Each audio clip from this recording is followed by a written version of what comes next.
हरे कृष्णा बच्चों, कैसे हैं आप? आशा करते हैं अच्छे होंगे और खूब मन से पढ़ रहे होंगे। आज जो हमारी क्लास है वो है मगध महाजनपद के जो राजा हैं उनके बारे में, कि मगध में किस किस शासक ने शासन किया और कैसे ये मगध जाकर के मौर्य साम्राज्य में तब्दील हुआ। तो मगध के साथ में हम जितने भी उसके शासक हैं उन सबको पढ़ेंगे और साथ में ही ये भी देखेंगे कि उनका विस्तार कैसे कैसे हुआ। जैसे मगध के, कल मैंने आपको बताया था कि जो मगध साम्राज्य था 16 महाजनपदों में से वो एक महाजनपद था मगध महाजनपद। इन मगध महाजनपद के जो राजा थे, मतलब मगध जो है ना वो पूरा एरिया है, ऐसे समझे कि मगध पूरा एरिया है। एक स्लाइड ले लेते हैं। जैसे ये हमारा भारत है, तो आप मगध को ऐसे मत समझना कि एक पर्टिकुलर जगह नहीं। तो मगध जो है ना वो एक साम्राज्य है, साम्राज्य तो महाजनपद। तुम इधर की तरफ बैठो। जैसे ये ऐसे मानो ये एक बड़ा क्षेत्र, ऐसे करके ये मगध महाजनपद, यानी महाजनपद है, बहुत सारे जनपदों को मिला करके बना हुआ है। तो अगर ये बहुत सारे जनपदों को मिलाकर बना हुआ है तो इसकी शुरुआत कहाँ से होती है, यानी कि वंश से, कि कौन सा वंश यहाँ पर पहले दिखाई दिया। तो सबसे पहले यहाँ पर भद्रथ। अब पुराणों के अनुसार है ये, कि पुराणों में लिखा हुआ है, पुराणों के अनुसार बताया जाता है कि जो यहाँ का राजा था वो भद्रथ। पहले ना पिक्चर को समझ लेना, उसके बाद चीज़ों को क्लियर करेंगे। पुराणों में ये कहा जाता है कि जो भद्रथ था वो मगध का पहला वंश था। भद्रथ मगध का पहला वंश था। इस भद्रथ का बेटा था जरासंध, और इस जरासंध ने ही राजगृह को अपनी राजधानी बनाया था, ये पुराण कहते हैं। लेकिन बौद्ध ग्रंथ क्या कहते हैं? बौद्ध ग्रंथ कहते हैं कि जो मगध का जो सबसे शक्तिशाली और पहला राजा था वो था बिंबिसार। कौन था? बिंबिसार। ये बात ना क्लियर रखना कि बहुत से बच्चे कहाँ से पढ़ते हैं? इस बिंबिसार से पढ़ते हैं, और बिंबिसार को मगध का वास्तविक संस्थापक कहा जाता है, बट ये कहा जाता है बौद्ध ग्रंथ के अनुसार। तो बौद्ध ग्रंथ के अनुसार अगर मगध का पहला वंश आप देखें तो वो आता है हर्यक वंश। हर्यक वंश लिखा हुआ है सारा, मैं हल्की हल्की चीज़ें क्लियर करना चाह रहा हूँ। हर्यक वंश बौद्ध ग्रंथ के अनुसार हर्यक वंश, लेकिन पुराणों के अनुसार जो था वो था भद्रथ वंश। कौन सा? भद्रथ वंश। ठीक है। अब इस भद्रथ वंश का जो राजा था वो भद्रथ ही था। इस भद्रथ का जो बेटा था उसका नाम था जरासंध। जरासंध। अगर हम पुराणों में जाएंगे ना भाई, तो फिर तो आप ये समझो कि अध्यात्म में जाना और बहुत सारी चीज़ों के अंदर गहराई, गूढ़ रहस्य, जो ये गूढ़ रहस्य तो इतना ज़्यादा है कि हम कितना ज़्यादा ग्रंथों में जाएंगे तो उतनी ज़्यादा चीज़ें डिटेल में होती चली जाएंगी। इसलिए हम क्या करेंगे, जो हमारे पेपर के पॉइंट ऑफ व्यू से उसको हम समझते चलेंगे। तो अगर एग्जाम में आता है पुराणों के अनुसार मगध का पहला वंश, तो आप बताएंगे भद्रथ वंश। लिखा है मैंने भद्रथ वंश। इसका राजा कौन था? भद्रथ था। इस भद्रथ का बेटा कौन था? जरासंध था, और उसी जरासंध ने राजगृह को अपनी राजधानी बनाया। ठीक है। अब बुद्ध ग्रंथ के अनुसार, यानी कि बौद्ध धर्म के अनुसार बताया जाता है कि मगध का जो पहला वंश था वो था हर्यक वंश था, और इस हर्यक वंश का जो पहला राजा था वो था बिंबिसार। कौन था? बिंबिसार। ठीक है। अब बिंबिसार भी समझ में आ रहा है, और आपको पुराण के अनुसार भद्रथ भी समझ में आ रहा है। लेकिन जो मगध है उस क्षेत्र को अगर आप लोकेट कर लें एक बार, तो फिर ये समझ में आएगा कि इस बिंबिसार ने कैसे अवंती को जीता, कैसे इसने अंग को जीता, कैसे इसने वैशाली को जीता, किस किस तरीके से इसने अपने साम्राज्य का विस्तार किया। समझ में आया? तो एक बार मैं इसका लोकेशन बताता हूँ, उसके बाद आप चीज़ों को आगे समझेंगे। ठीक है। पहले यहाँ से देख लेते हैं कि हर्यक वंश। अब देखो मैंने हर्यक वंश से ही लिखा हुआ है, तो ये जो पॉइंट मैंने अभी बोले आप लोगों को ना, पहले इस पॉइंट को नोट कर लो आप लोग। इसे लिखवाया नहीं था, यानी कि जो टाइपिस्ट है हमारे उन्होंने यहाँ से ही लिख के दिया है। बाकी चीज़ें मैंने सोचा था कि बोल के बताऊँगा, तो आप पहले उसको नोट करो, लिखो जो मैं बोल रहा हूँ, नोट करके लिखना। उसके बाद अपनी हेडिंग यहाँ से बना रहा और यहाँ से करना, नोट करके लिखो। पुराणों के अनुसार, नोट करके लिखना है इसे, पुराणों के अनुसार मगध पर शासन करने वाला, पुराणों के अनुसार मगध पर शासन करने वाला पहला राजवंश भद्रथ था। पहला राजवंश भद्रथ था। पहला राजवंश भद्रथ था, मतलब भद्रथ वंश था। मगध पर शासन करने वाला पहला राजवंश भद्ररथ वंश था। सेकंड पॉइंट बना के इस वंश के पहले राजा भद्ररथ थे और उनका पुत्र जरासंध था। नेक्स्ट पॉइंट बना के लिखेंगे, इनके समय मगध की राजधानी राजगृह थी।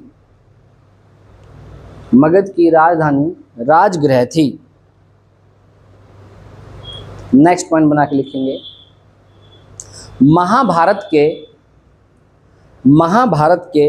वन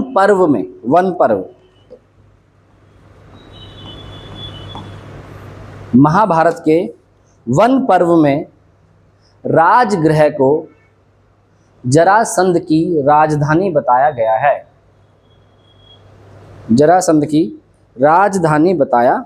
है। ठीक है, तो ये हम ध्यान रखेंगे मगध का। अगर आता है पेपर में मगध का सबसे प्राचीन राजा, अब ऑप्शन में सोचो बिंबिसार भी है और ऑप्शन में भद्ररथ भी है, तो आप भद्ररथ पे जाएंगे, बिंबिसार पे नहीं जाएंगे। ठीक है, और ये पूछे हुए क्वेश्चन है भाई, बिल्कुल इसी तरीके से, तो आप इसमें बिल्कुल कंफ्यूज नहीं होंगे कि कौन राजा था। किसी बुक में भी अगर आप पढ़ रहे हैं तो कंफ्यूज मत होना, बहुत सारी बुक में भी भाई गलत ही रहता है, सीधा सीधा लिखा आ जाता है कि बिंबिसार, तो बिंबिसार से स्टार्टिंग नहीं, तो स्टार्टिंग होती है भद्ररथ से। जितना ज़्यादा हम और अच्छे कहने का मतलब है कि जितना प्रीवियस ईयर के साथ पढ़ते हो तभी आपको पता चलता है कि आप पढ़ क्या रहे हो। सिंपल नोट्स उठा के पढ़ने लगना, नहीं पता चलता कि आप क्या पढ़ रहे हो। टीचर पढ़ा रहा है, आपको लगता है कि सब चीज़ सही चलती जा रही है, भाई पता तब चलता है कि टीचर क्या पढ़ा रहा है कि आपने जो पढ़ा है। आप प्रीवियस ईयर देखो, प्रीवियस ईयर में ये देखो कि यार क्वेश्चन कहाँ से आया। भाई क्वेश्चन तो मेडिवल से आया, या क्वेश्चन मॉडर्न से आया, या क्वेश्चन इकोनॉमी से आया। अब इकोनॉमी से जो क्वेश्चन आया वो माइक्रो इकोनॉमी से आया, और तुमने इकोनॉमी के अंदर सिर्फ वही पढ़ लिया कि एमएसपी पढ़ लिया और कुछ छोटे मोटे पॉइंट पढ़ लिए, जैसे कि रिजर्व बैंक पढ़ लिया, और उसके अंदर से भी M1 M2 M3 छोड़ दिया। Question maximum M1 M2 M3 से आते हैं तो वो छोड़ दिया। तो प्रीवियस ईयर को पकड़ोगे ना तभी पता चलेगा कि पेपर कहाँ से बनता है। समझ में आ रहा है? इसलिए अगर ऑप्शन में दोनों मिलेंगे, भद्ररथ भी मिलेगा और बिंबिसार भी मिलेगा, तो आंसर टिक करना है भद्ररथ। तो पुराणों के अनुसार जो मगध इलाका था, उस मगध इलाके का पहला जो राजा कहा गया है वो कहा गया है किसको? भद्ररथ को, और उसी के नाम पे उस वंश का नाम था भद्ररथ वंश। अब मैं यहाँ से वंश की बात करता हूँ, जरा समझना ध्यान से वंश की बात को, उसके बाद चीज़ें और क्लियर होंगी। अब ये मानो ये हमारा भारत है, यार ये बार बार लाइन डबल आ जाती है, ये हमारा भारत। अब आप इनमें से, जैसे मैं उत्तर प्रदेश में रहता हूँ, समझना ध्यान से, अब मैं उत्तर प्रदेश में रहता हूँ, इस उत्तर प्रदेश के मैं मेरठ जिले में रहता हूँ, उत्तर प्रदेश मेरठ जिले में मैं रहता हूँ। अब मेरा जो नाम है वो है मोहित शाह, मेरा नाम है मोहित शाह। अब मैंने क्या करा, ये जो हम शाह, मेरा नाम है मोहित शाह, तो मैंने मेरठ के आसपास के जितने इलाके हैं, ये मानो ये जितने भी इलाके मेरठ के आसपास के, ये मैंने सारे विजिट कर रखे, सारे के सारे मेरे अंडर में आते हैं। तो ये कहलाया जाएगा शाह इलाका। शाह इलाका यानी कि शाह का यहाँ तक राज है, तो मैं से शाह वंश बोल सकता हूँ, तो शाह वंश हो गया, तो ये हो गया शाह वंश। सही है। अब इस शाह वंश ने सोचो यहाँ तक का इलाका कवर कर लिया, तो यहाँ तक का शाह वंश, अब फिर यहाँ तक आ गया, तो यानी कि इसका विस्तार बढ़ता जा रहा है, तो शाह वंश का विस्तार यहाँ तक होता जा रहा है। अब हमने क्या करा, ये शाह वंश यानी कि जो राजा होते थे उनके नाम पर वंश चलते थे, शाह वंश। और इस पूरे इलाके को मैंने बोल दिया यूपी आने वाले समय में, तो यूपी में किसका वंश था? तो शाह वंश का। तो समझ में, वंश चलता है राजघरानों से, वंश चलता है राजाओं के नाम से, तो ये थे उनके वंश। अब मैंने बोला मगध, तो मगध था मानो पूरा का पूरा यूपी, ये हो गया मगध। और इस मगध में जो पहला वंश दिखाई दिया वो भद्ररथ, ऐसे। दूसरा दिखाई दिया आपका हर्यक, इस तरीके से, फिर शिशुनाग, इस तरीके से। तो ये जो वंश थे ये सभी वंश मगध को कवर करते थे। तो मगध था उस पूरे इलाके का नाम, और उस इलाके में जो जो राजा आए उनके नाम पर उनके वंश का नाम चलता रहा। पहले भद्ररथ, वो भी मगध के अंदर आ गया, हर्यक वो भी मगध के अंदर आ गया। इस तरीके से ये चले। तो अब जब मैं आपको मगध पढ़ाऊंगा तो आपको समझ में आएगा, मगध है पूरा क्षेत्र और इसके अंदर के जो राजा हैं उन्होंने यहाँ पर इस क्षेत्र पे राज किया। जैसे पूरा क्षेत्र था यूपी और इस पे राज किया मैंने, तो हो गया शाह वंश। तो पूरा इलाका मगध और पहला राजा आया हर्यक वंश के हिसाब से बिंबिसार और पुराणों के हिसाब से भद्रथ। इतनी बात आपको क्लियर होनी चाहिए। तो अगर इतनी बात क्लियर है तो यहाँ पर इस मैप को देखो, ये देखो, ये लेटेस्ट मैप है और ये मैंने आपको एक ब्लैंक मैप बना के दिखाया है। ये वाला जो इलाका है नेपाल का कुछ हिस्सा भी मगध के अंदर आता था, अभी बताऊंगा कैसे कैसे आता था। ये सारा अब दिख रहा है भाई, बच्चों देखना जरा,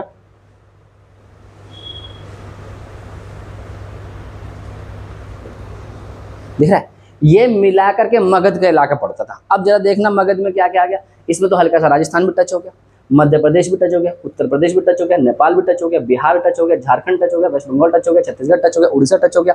दैट मीन्स हाँ थे टच। पर्टिकुलरली आप बता नहीं सकते हैं कि यार इतना ही इलाका था। अगर कोई राजा यहाँ तक आया है तो उसका क्षेत्र फिर इसके आगे तक भी जा सकता है।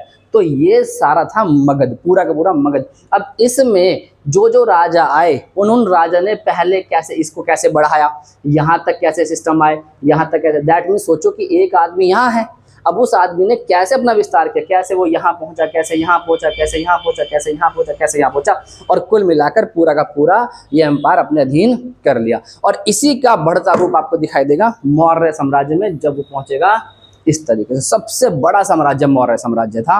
उस मौर्य साम्राज्य को पढ़ाएंगे जब मौर्य साम्राज्य में आएंगे। फिलहाल के लिए मगध का खाका तैयार हुआ, मगध का खाका तैयार हुआ।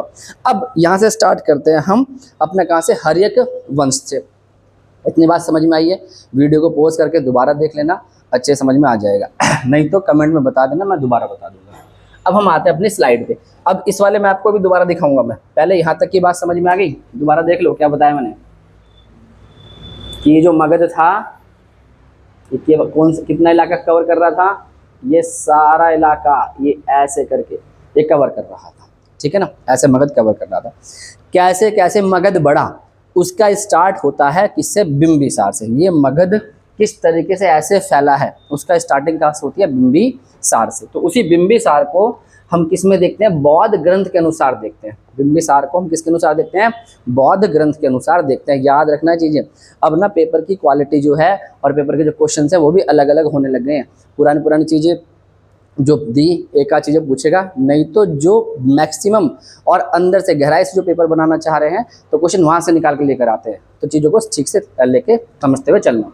अब जरा समझो, एक चीज़ मैंने बता दी कि पुराणों के अनुसार मगध पे पहला वंश भद्रथ वंश लिखवा दिया।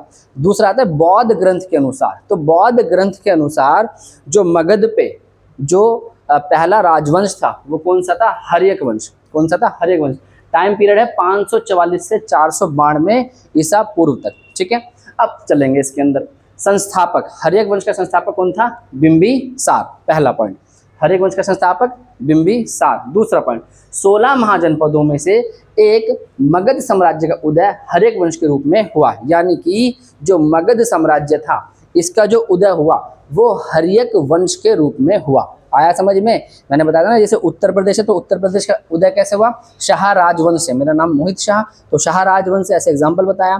तो मगध का जो उत्कर्ष हो रहा है वो हर्यक वंश के रूप में हो रहा है। यानी पहला वंश वहाँ पे कौन सा देखा गया, बौद्ध ग्रंथ के अनुसार हर्यक वंश देखा गया। और उस हर्यक वंश से स्टार्ट हुआ किसका उदय, मगध का। तो मगध का उदय हर्यक वंश के साथ हुआ और हर्यक वंश का जो राजा था वो था बिंबिसार। ये पॉइंट क्लियर होना चाहिए। उसके बाद समझो, हर्यक वंश का प्रथम शक्तिशाली शासक बिंबिसार था और मगध साम्राज्य का वास्तविक संस्थापक भी इसी को माना जाता था। पेपर में आएगा मगध का वास्तविक संस्थापक किसे कहा जाता था, तो आप आंसर बताएंगे मगध का वास्तविक संस्थापक बिंबिसार को कहा जाता था।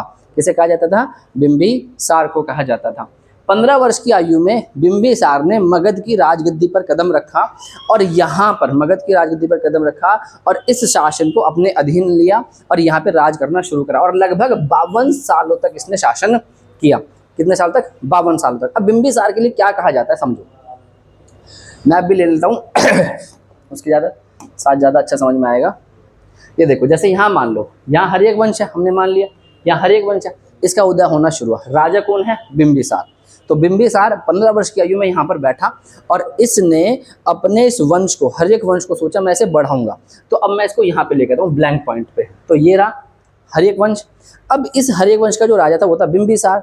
अब इस बिंबिसार ने कूटनीतिक तरीके से अपने राज्य का विस्तार किया। इसे जहां लगा कि मुझे मित्रता करनी चाहिए तो इसने मित्रता कर ली। जैसे जो इसने मित्रता करी तो मित्रता इसने करी अवंती के शासक से चंडप्रद्योत। अवंती के शासक थे चंडप्रद्योत। अभी अवंती दिखाऊंगा मैं कहाँ है, सब चीज़ दिखाऊंगा, कोई दिक्कत नहीं है। अवंती के शासक से इन्होंने मित्रता करी जो थे चंडप्रद्योत। और इन्हें ये लगा, बिंबिसार को ये लगा कि जहाँ मैं विवाह करके विवाह के साथ अपना साम्राज्य बढ़ा सकता हूँ तो वहाँ विवाह कर लूँगा। तो यानी कि बिंबिसार ने इस अपने, यहाँ पे इसका जन्म हुआ ऐसे मानो, ये था हर्यक वंश। इस बिंबिसार ने क्या काम करा कि कहीं तो विवाह करके साम्राज्य को बढ़ाया अपना। क्योंकि जरा समझो, अगर किसी व्यक्ति का विवाह एक दूसरी व्यक्ति से होता है, जब विवाह होता है तो दो घराने आपस में जुड़ते हैं। जब दो घराने आपस में जुड़ते हैं तो उनके क्षेत्र भी आपस में एक हो जाते हैं। तो यही इसने काम किया। इसने क्या काम किया, अपने साम्राज्य को बढ़ाने के लिए एक तो वैवाहिक संबंध स्थापित किए। जहाँ वैवाहिक संबंध स्थापित नहीं हो पाए इसने मित्रता करी। जहाँ मित्रता नहीं हो पाई वहाँ इसने युद्ध से जीता। यानी युद्ध, मित्रता, वैवाहिक संबंध, जैसे कूटनीतिक इसके दिमाग में आई वैसे अपने साम्राज्य को विस्तार करता चला गया। तो सबसे पहले हम देखते हैं कि इसने विवाह के साथ में किस किस को अपने अधीन किया। तो विवाह में इसने एक तो कौशल नरेश यानी कौशल को और एक वैशाली को, कौशल और वैशाली इन दोनों जगहों को इसने विवाह के साथ अपने में मिलाया। मतलब कौशल नरेश की पुत्री से इसने शादी की बिंबिसार ने, और वैशाली की जो राजकुमारी थी उससे भी इसने शादी की बिंबिसार ने। तो वैशाली को और कौशल राज्य को, यानी वैशाली भी जनपद और कौशल भी जनपद, इन दोनों जनपदों को इसने किससे मिलाया, वैवाहिक संबंध से मिलाया। अब एक बार कौशल और वैशाली को जगह देखो, उसके बाद समझ में आएगा। जो कौशल था, मैंने आपको बताया था, जो कौशल था वो अवध का क्षेत्र था। अवध यानी हमारा ये वाला इलाका, तो ये हो गया कौशल, ठीक है। तो कौशल यहाँ का लिख दिया मैंने। तो अवध के क्षेत्र को कौशल बोलते थे। तो यहाँ जन्म हुआ और इसको मिला लिया वैवाहिक संबंध से कौशल को, ठीक है। यानी यूपी का भाग आ गया, अयोध्या वाला क्षेत्र आ गया। उसके बाद एक इसने वैशाली को, वैशाली के जो लिच्छवी थे उसकी राजकुमारी थी जिसका नाम था चेलना, है ना, इसका नाम था चेलना। ये जो चेलना थी ये चेटक की पुत्री थी। चेलना किसकी पुत्री थी, चेटक की। इसको ना तुम लिख लेना इस वाले पॉइंट को, क्योंकि ये शायद इसमें लिखा हुआ नहीं है। हाँ, चेटक लिच्छवी गणराज्य था, और लिच्छवी गणराज्य मैंने पढ़ाया था। लिच्छवी गणराज्य के शासक थे चेटक, और चेटक की पुत्री थी चेलना, ठीक है। तो चेलना से इन्होंने विवाह किया।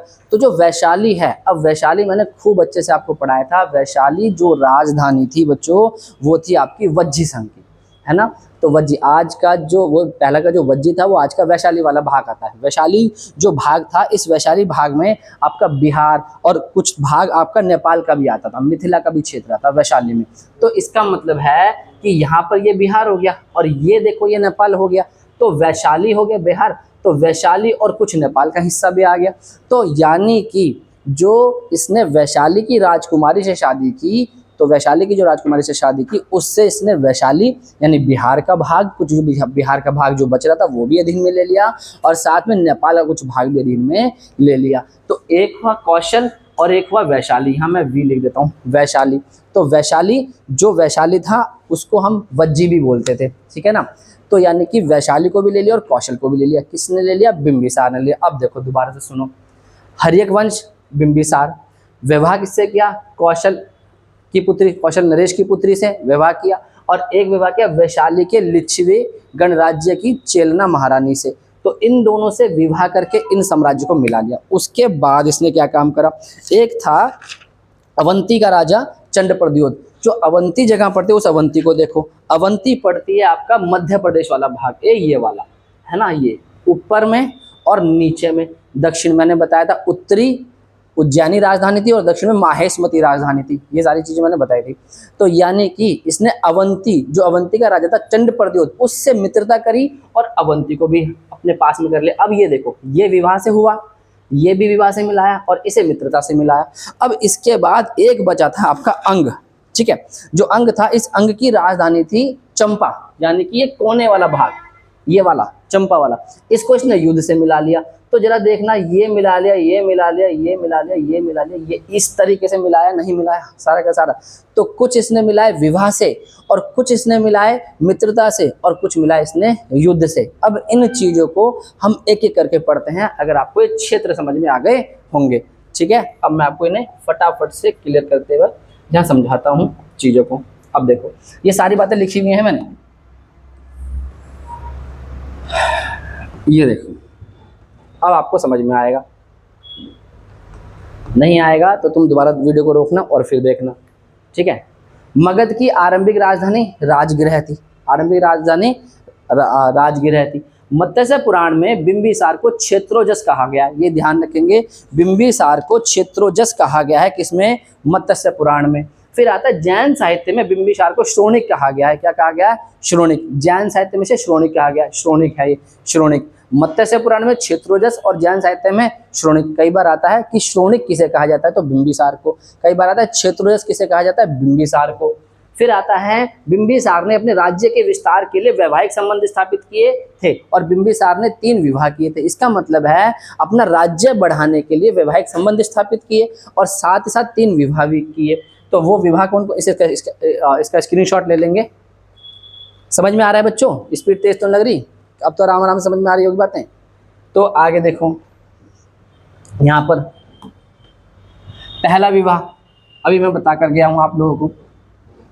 पहला विवाह इसने किया महाकौशला देवी के साथ, और जो महाकौशला देवी थी, पहला विवाह महाकौशला देवी के साथ किया था।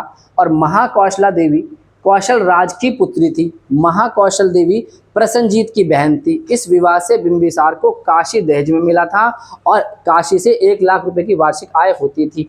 अब देखो, मैंने आपको कौशल बताया था, यानी अयोध्या अवध वाला क्षेत्र, काशी वाशी भी सब उधर ही आसपास में पड़ते हैं। तो जब इसने कौशल नरेश की पुत्री, जिसका नाम था महाकौशला, अब महाकौशला मैंने बोला है तो ये कौशल नरेश की पुत्री थी। और कौशल मैंने जगह दिखाई हुई आप लोगों को कि जो अयोध्या मंडल है, वो अयोध्या मंडल वाला भाग हमारा कौशल का ही क्षेत्र था, यानी अवध का क्षेत्र जो था वो कौशल कहलाता था। जो आज का अयोध्या है उधर की काशी पड़ता था, यानी उत्तर प्रदेश में जगह पड़ती थी। तो यहाँ का राजा कौन था? महाकौशल। कौशल, उसकी पुत्री कौन थी? महाकौशला। तो महाकौशला देवी के साथ किया था।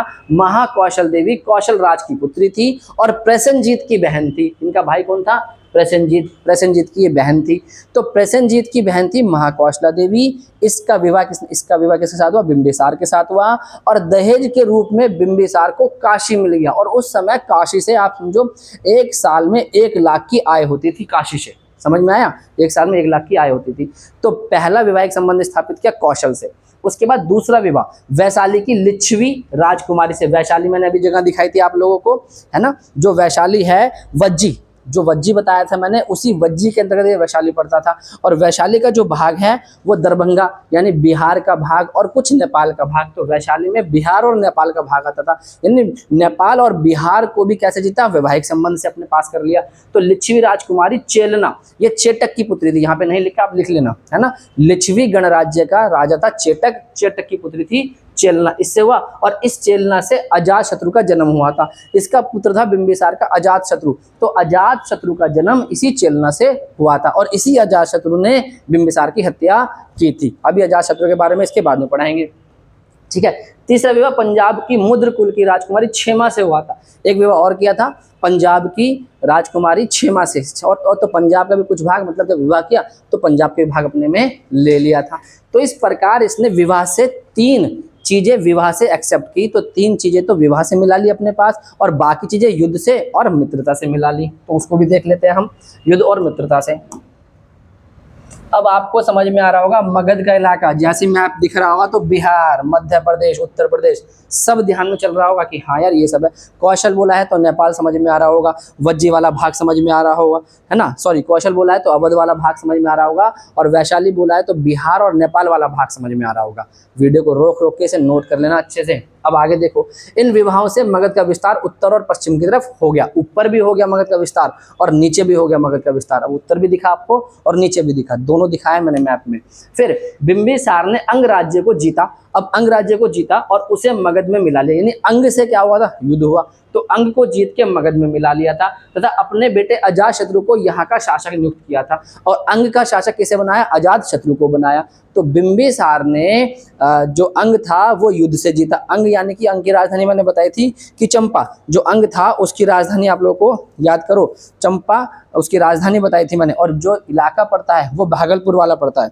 अच्छा, और वज्जी की जो राजधानी बताई थी वो वैशाली बताई थी। ये दोनों चीज सब बता रखा है पहले क्लासेस में, नहीं पता वहां पे देखें, फिर भी यहाँ भी बता दिया। तो अंग की राजधानी थी चंपा, और अंग में जो इलाका पड़ता है वो पड़ता है बिहार का भागलपुर और मुंगेर। बिहार का भागलपुर मुंगेर अंग में ही पड़ता था, यानी भागलपुर और मुंगेर वाले भाग को इसने कैसे जीता? युद्ध करके जीत लिया। तो कुछ विवाह से जीत लिए और कुछ युद्ध से जीत लिए। और अंग का शासक किसे बना दिया? अजातशत्रु को बना दिया। बिंबिसार ने अवंती के शासक चंद्रप्रद्योत से मित्रता कर ली थी तथा अपने राजवैद्य जीवक को उनके इलाज के लिए भेजा था। अब अवंती, तो अवंती का क्षेत्र भी अभी बताया मैंने पहले, अवंती का क्षेत्र भी किससे जीता? मित्रता करके। तो मित्रता किससे करी? अवंती के शासक थे चंद्रप्रद्योत। तो चंद्रप्रद्योत बीमार पड़ गए थे। जब वो बीमार पड़े थे तो इन्होंने अपना राजवैद्य जीवक, बहुत आता है क्वेश्चन में कि जीवक किसका राजवैद्य था? तो बिंबिसार का। तो जीवक जो इनका राजवैद्य था, इस राजवैद्य को चंद्रप्रद्योत की सेवा करने के लिए भेजा था। तो मित्रता से अवंती को भी इन्होंने अपने पास रख लिया था। जो अवंती है इसकी राजधानी थी उज्जैनी और माहेश्मती।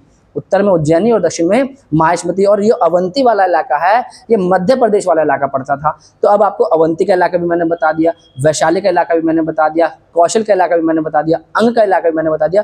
कुल मिलाकर पूरा मगध बन गया। तो ऐसे मगध में मगध का विस्तार हुआ। ठीक है। और बिंबिसार की हत्या उसके पुत्र अजातशत्रु ने कर दी थी और वह 492 ईसा पूर्व मगध की गद्दी पर बैठा था। तो 492 के आसपास जो अजातशत्रु था वो राजगद्दी पर बैठा था और बिंबिसार की हत्या इसी के पुत्र ने की थी, अजातशत्रु ने। अजातशत्रु ने क्यों इसकी हत्या की थी, कैसे की थी, अब इस क्लास को हम कल करते हैं। यहाँ पर बिंबिसार हमारा पूरा होता है। आप इसके जो है वैवाहिक संबंधों को ध्यान रखना, मैप को ध्यान रखना, चंद्रप्रद्योत को ध्यान रखना और जिससे विवाह किया उनको ध्यान रखना। ठीक है। वास्तविक संस्थापक भी यही था, उसको ध्यान रखना। और पहला वंश पुराण के अनुसार भद्रदत्त वंश था, उसको ध्यान रखना। इस क्लास को अच्छे से नोट करना। नेक्स्ट क्लास के साथ मिलते हैं कल। चलो, हरे कृष्णा, धन्यवाद।